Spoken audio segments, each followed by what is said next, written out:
पुढच्या बातमीकडे वळतोय। पुढची बातमी ही मनसेच्याच संदर्भातली आणि त्यातही ठाण्यातून आहे। ठाण्यामध्ये एकेकाळी मनसे नेते राहिलेले प्रकाश महाजन नाराज झाले, भाजपात जायला निघाले, भाजपात जमलं नाही आणि पोचले शिवसेनेमध्ये।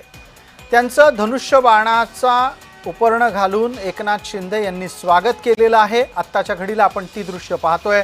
त्यांच्या हातामध्ये धनुष्यबाण देण्यात आलेला आहे। प्रकाश महाजन हे दिवंगत भारतीय जनता पार्टीचे नेता प्रकाश महाजन यांचे बंधू आहेत।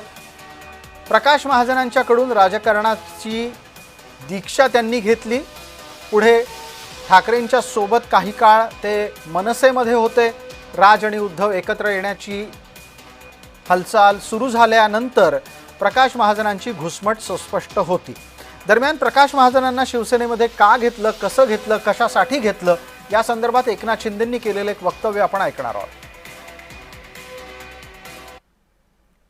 आदरणीय प्रकाश महाजनजींचं मनापासून मी शिवसेनेमध्ये स्वागत करतो। मनापासून त्यांना धन्यवाद देतो की त्यांनी शिवसेनेवर आणि माझ्यावर विश्वास ठेवून शिवसेनेमध्ये काम करण्याची इच्छा व्यक्त केली आणि आज त्यांचा अधिकृतपणे शिवसेनेमध्ये जाहीर प्रवेश झालेला आहे।